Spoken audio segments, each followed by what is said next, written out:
دۆخی ڕاگەاندن لە هەرێمی کوردستان ئەتوانین بڵێن لە ڕووی تەکنیکیەوە لە دۆخێکی باشایە، بەڵام لە ڕووی ئەوە کە بەرنامە و ناوەڕۆک و ئەوەی کە بینەر پێویستێتی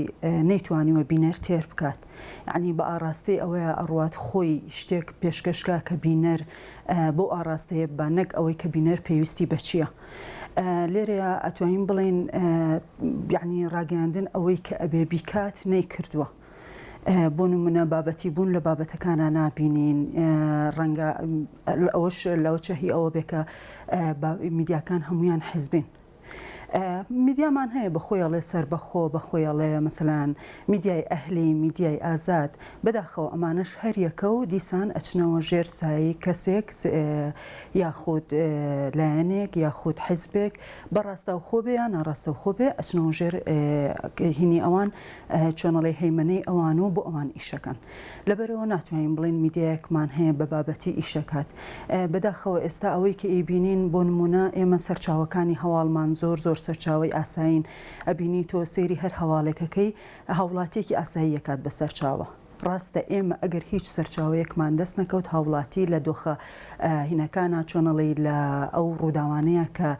لە پڕ ڕوو ئەیەن و ئەوانە پێویستمان بۆیە ڕای هاوڵاتی وەرگین، بەڵام ناکرێ ئێمە تەمەڵ بین لەوەیە کە ئەتوانین بڵێن ئەگەر پێیان ناخۆش نەبێت تەمەڵیەکەن لەوەیە کە بگەڕێن بە دوای سەرچاوی باشە. یعنی سەیرەکەی ئێستا هەواڵەکانی ئێمە هەمووی بووە بە کوشتن و بڕین لەگەڵ چوزانم پرسەکان. هەواڵی پرسەکان ئێمە گوێزینەوە، ئەمە یعنی هەواڵێک نییە پێویستی بەوە بێ لە ڕۆژنامەکان، لە تەلەڤیزیۆنەکان، لە سوشیال میدیا ئەوەندە گرنگی پێ بدرێت.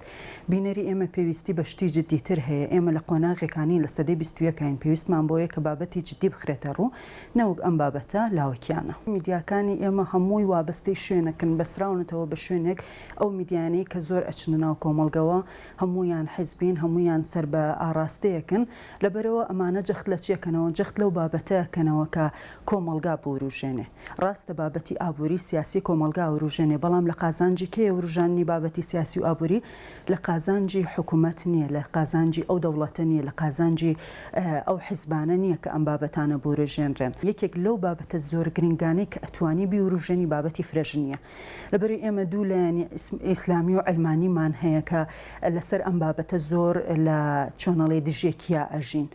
هەر لە ناو ئیسلامیەکان خۆیانە بۆ نمونە چەندین ڕای جیاواز هەیە لەسەر بابەتەکە کە تو ئەم بابەتت باس کرد، هەوڵاتی سەرقاڵەکەی بەچیەوە بۆ بابەتەوە کە فرێژنی ئیتر هەندێک لایەن یەکگرێ هەندێک پێی ناخۆشە و شتێکی شە میدیای ئێمە بیرمان نەچێ میدیایەکی زۆر پیاوسالارە. لەبەرەوە پیاوسالاریەکەی گەشتێتە ئەوەی کە تەنها یعنی گرنگی بە شتێ بات کە یان ئەوەی جوانیەکانی ژن دەرخات یان ئەوەی کە ژن بوروژێنێ لە ئاستی هەندێک بابەتە. ئێمە زانی ژن هەستیارە بەم بابەتانە، بە بابەتی فرەژنی، بە بابەتی دوان بێ سیان بێ چەندین ژن بێت، بەڵام پیاو حەزی لەم بابەتەیە. سێرکە ئەگەر بڕۆی لە سوشیال میدیای کۆمنتەکان بخوێنیتەوە، ئەوەشی کە ڕەنگە نەزانێت قیبلە لەکوێوەیە، نەزانێت دوورکات نوێش بکات، حەزی لە بابەتەکەیە و پێی خۆشە. لەبەرچی لەبەروی ئەگەر هەندێک بە فرەژنی بەلایانی ئەوە وەرەگرن کە چۆنەڵی لە ڕووی شەرعیەوە و بچێت ژنێکی تر بێنێت و لە محکەمە مارەی کات و ئەوانە، بەڵام هەندێکی تریشکە لەولاوە حەزیان لەوەیە کە مەسەلەن جگە لەو ژنەی خۆیان کە هەیەە لەگەڵ چەندین کچی تر بچنە دەرەوە، گۆڕ هینیان هەبێ، ژیانێکی تر بگوزارێن لەگەڵ ئەوانە خۆشگوزەرانیان هەبێ، ئەمە بۆ ئەوانیش هەر باشە. یعنی ئەمە دیسان خزمەتە بە پیاوان و خزمەتە بەوەی کە میدیاکان دوورکەونەوە لە بابەتە جددیەکان. ئەگەر باسی موچە بکات، ڕەنگە هەندێک لە هاوڵاتیان ئێمە وەکەزانین هەموو هاوڵاتیانی هەرێمی کوردستان موچە خۆرنین، داهاتی سەر بەخۆی خۆی هەیە، بازرگانە کاسبە هەر شتێکی تر هەیە، داهاتی سەر بەخۆی خۆی هەیە، بابەتی موچە بەلایەوە گرنگ نییە. لە ڕووی سیاسیەوە باسکە ئەگەر باسی سیاست بکەن، خەڵک ئیتر تااقەتی نەماوە، یعنی ئەوەنە حیزب دروست بوو، ئەوەنە گۆڕانکاری دروست بوو، خەڵک تااقەتی نەماوە، ئەڵێ ئەم حیزبەش هاتە سەردەور وەکو ئەوی ترە بێ. بەڵام بابەتی فرەژنیەکە ئیتر بابەتێکە، یعنی بابەتێکی زیونی ناو کۆمەڵگەیە، هەتاوەکو ژیان هەبێ، چونکە پەیوەندی نێوان دوو ڕەگەزە و ژنانیش هەستیارن بەرامبەر ئەم بابەتە سیرکە گەر سەیری سوشیال میدیا بکەی ئەو هەموو ئەنواع کۆمنتە بینی لەناو بابەتەکانە هەر ئەم بابەتەی کە باسی کرد ئەمەیکە ئەم پیاوە دوو ژنی هێنا و ژنی یەکەمی بەحساب ژنی دووەمی بۆ هێناوە کە ئەمە ناچێتە عەقڵی هیچ کەسێکی عاقڵەوە لەبەرەوەی هیچ ژنێک پێی خۆش نییە ژنی بەسەر بێت پێی خۆش نییە ڕکابەرێکی هەبێ و پیاوانیش ئەوان بەڵام چییە ئێمە دیسان دیدە پیاو سالارریەکە ئەوەی کە باشە ئەگەر لە ڕووی شەرعەوە تەنها پیاو بووی هەیە ژنی دووەم بێنێ ئەیخۆ بۆ ئەلمانیەکانی شەر ئەمە هینەکان پەیڕەوەکەن وەکۆی کە بڵێ ژنەکانیان بۆیان نییە هینێک مثلەن گفتوگۆ لەگەڵ پیاوێکی تر بکەن لەگەڵ پیاوێکی تر بچنە دەرەوە لەگەڵ پیاوێکی تر خۆشگوزرانی بکەن سێرکە دیسان لەولاوە باسی ئەوەکەن ئەبێ ژن ئازاد بێ یەکسان بێ لەگەڵ پیاو ئەمە بێ ئەوە بێ بەڵام لەم لاشەوە دیسان یەنەوە بابەت پیاو سالاریەکە ئەسەپێنەوە بەسەر ژنا و تەنها ئەوەیەکە وەکوتم بۆی گفتوگۆیەک دروست کرێت لەناو سوشیال میدیا بەتایبەت و لەناو ڕاگەیاندنەکان بۆ ئەوەی چۆنەڵی ئەو بابەتەکانی ترمان بێتچێتەوە بابەتی تر ئابوووریە سیاسیە ئەوەی کە بابەتی زۆر زۆر جددی و هەنووکەین و ئەکا لە هەوڵاتی و شار بێتەوە بەڵام ئەمان چێکەن بابەت لاوەکیەکانە خەنە ڕوو ئەگەر هین سەرنج بین یعنی لە کۆتایی مانگەکانە زیاتر بابەتێک ئەو ڕوژێنرێت بێدەنگبوونی ژنان ئەتوانین بڵێن تا ڕادەیەک بێدەنگ نەبوون بەڵام ڕێگە دروستەکان نەگرتوێتە بەر بۆ نمونە هەر لەوەیە ئەبینن ژن بچێتە دەرەوە لە جیاتی ئەوەی کە بێن داوای ئەوە بکەن بۆ هەر لەم بابەتی فرەژنیە داوای ئەوە بکەن ئاەتەکانی قورئان بێنین بە جوانی شیکەینەوە بە دیدێکی پیاو سالارانە نەبێت دیسان ئەوەش یعنی چۆنەڵی تەفسیری قورئان تەفسیرێکی زۆر زۆر پیاو سالارانەیە ئێمە ئەتوانین بین ئەوە شیکەینەوە ئەوەی کە ئیسلام ڕێگەی بە چوار ژنیاوە لەوەیە کە لە کاتی پێش ئیسلامە ژن زۆر زۆر یعنی پیاو هەبووە زیاتر لە 100 ژنی هەبووە ئەمە بەرتەسکردنەوەی کارەکە یعنی سنووردارکردنیەتی بۆ ئەوی کە چۆنەڵی سانسۆرێکی داناوە بۆ ژن هێنان بۆ ئەوەی کە یعنی ئەو دووربێ لە ڕووی ئێوە بینەران ئەو بەرەڵای یەکەم بێتەوە نەک ئەوەی کە بڵێ ئیلا ئەبێت تۆ چوار ژنت هەبێ ئیلا ئەبێ دوو ژنت هەبێ سیانت هەبێ هودات پەروەریەکە لە هەمووی گرنگترە لەبەرەوە ئێمە بێ ژنان هەم بە ژنانی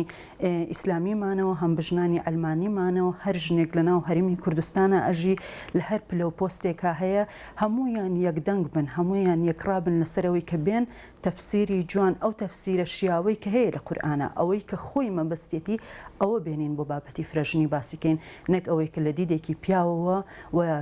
دیدێکی تێڕوانینێکی زۆر زۆر پیاو سالارانە ڕێکخراوەکانی ژنان هەندێک کارەکەن دیسان دیدێکی پیاو سالاری لە پشتیانەوەیە تەنها ئەوەیە ئەیان خەنە پێشەوە پێیانەڵێن ئێوە ئەتوانن قسە بکەن لە کاتێکە ئەوان ئاڕاستەیانەکەن چۆن قسە بکەن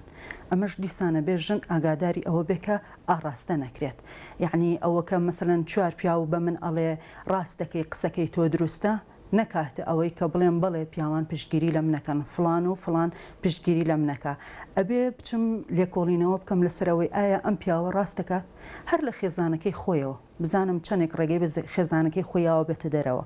هەر لە مەسەلەن چواردەوری خۆیەوە هەر لە حیزبەکەی خۆیەوە بزانم چەندێک بڕوای بە مافەکانی ژنان هەیە لە ناو حیزبەکەی خۆیە چەنەها پیامان هەیە هیچ بڕۆیان بە یعنی ژنە بینی لە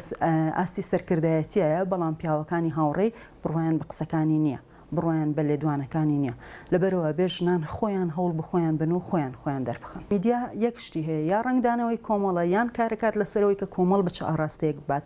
ئەوەی دیدە پیاو سالاریەکە بە تەواوەتی ڕنگدانەوەی کۆمەڵە ئێمە کاڵین دەسەڵات بە دیدێکی زۆر زۆر پیاو سالاری ئیشەکە بڵێ ئەوەی کە چەندین پۆستەترێتە دەست ژنان و چەندین هەنەکرێ بۆ ئەوەی کە بڵێ من کۆمەلگایەکی زۆر زۆر یەکسانی خوازم کۆمەلگایەکی دادپەروەرم لە کاتێکا دیسان ئەتوانین بڵێن وانە تۆ هەندێک ژنە بینی پۆست و پلیان هەیە بەڵام بە تەنیا ناتوانن بڕیار بدەن ئەگەر چی بڕیارەکانیشیان زۆر زۆر بڕیاری دروست و شیاوە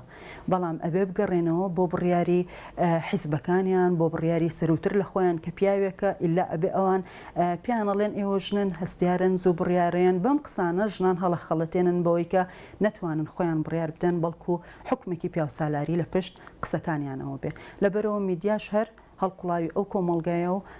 بەو شێوازە ئیشەکات دیدی پیاو سالاری زیانەکەی ئەوەیە بۆ ژنان یعنی ناهێڵێت ژن وەکو خۆی بنوێنێ ژنە خاتە ژێر ڕکێفی خۆی چۆنی بێ ئاوا ئاڕاستەکە بەداخەوە ئەوەی کە هەیە میدیا یعنی ئیش لەسەر ئەوە ناکات بینەرێکی باش بدۆزێتەوە یان ئەوەی کە بینەرچی ئەوێ ئیش لەسەر ئەوە بکات میدیا ئیشی میدیا چییە ئێستا ئیشی ئەوەیە کە چۆن وا بکات لە بینەر بیر لە چی بکاتەوە هەمیشە وتەیەکی هین هەیە یعنی چۆنەڵی دیار هەیە لە ناو بواری میدیایەکڵێ میدیا کار بۆ ئەوە ناکا بینەر چی ئەوێت بەڵام کار بۆ ئەوەکە بینەر چۆن بیر بکاتەوە ئەمە مەترسیە یعنی وا ئەکات کە پێویستمان بەوە بێت پەروەردە بکرێن لە ڕووی میدیاییەوە لە ڕووی ئەو بابەتانەوە کە ئاراستەمانەکرێت ئێمە ڕۆژانە سەدەها پەیامی میدیاییمان ئاراستەکرێت بە بۆنەی سوسیال میدیا ئەو مۆبایلێ لە بەردەستمانایە چەندەها پەیامی میدیاییمان ئاراستەکرێت لە جۆرە جیاوازەکانەوە لەبەرەوە پێویستە ئێمە خۆمان پەروەردەکەین مناڵەکانمان پەروەردەکەین کۆمەلگا پەروەردەکەین پەروەردەیەکی میدیایی ئەو هەمە بابەتە ئاڕاستەمانەکرێ وامان لێ بکات بیرکەینەوە لەوەی کە ئێمە پێویستەکە خۆمان پەروەردەکەین لە بواری میدیایە بزانین کامە بابەت شیاوە بۆ ئێمە و کامش نەشیاوەکان دوورخینەوە لە خۆمان ئەگەر وامان کرد وا لە میدیاکانەکەین ئێمەش چۆن ئەوان ئەیانوێ وا لە ئێمە بکەن چۆن بیرکەینەوە ئێمەش وا ئەەکەین لەوان کە ڕفزی بەرنمەکانی ئەوانمان کرد کە بینەریان کەم بوویەوە کە ئێمە نەهاتین شێری بابەتەکانیان بکەین لە سوسیال میدیا گرنگیمان پێنیان ڕخنەمان لێگرتن تانەمان لیان ئەو کات ئەوانیش بە خۆداچوونەوەکەن و بابەتەکانیان ئەو بابەتانە ئەبێ کە کۆمەلگا پێویستێتی و ئەو بابەتانە ئەبێ کە کۆمەلگا داوایەکات ڕێڕەوە ڕاستەکەی میدیا ئەوەیە کە بابەتی بوون لە بابەتەکانیان دیار بێ ئەو بابەتانە بخاتە ڕووکە پەیوەندیان بە کۆمەلگاوە هەیە لە هەر لایەنێکەوە بگرین ئەگەر لایەنی کۆمەلگاوە کۆمەڵایەتیەوە بگرین ئەو بابەتانە بخاتە ڕووکە گونجاوە لەگەڵ دابوونەریتی کۆمەڵایەتی کورد ئەو بابەتانە بخاتە ڕووکە لەگەڵ کولتوری کوردیا گونجاوە لە ڕووی سیاسیەوە شتێک پێشکەشکات کە وڵات پێویستێتی زانایان و شارەزایان بێنە سەر بەرنامەکان چۆنیەتی پلاندانان بۆ ئەوی کە ئابووری وڵات تۆکمەکەین سیاسەتمەدارەکان بێنە سەر شاشەی تەلەڤیزیۆنەکانیان بۆ ئەوی کە پیشانمان بن چۆن سیاسەتی وڵات تۆکمەکەین و بەڕێوەی بین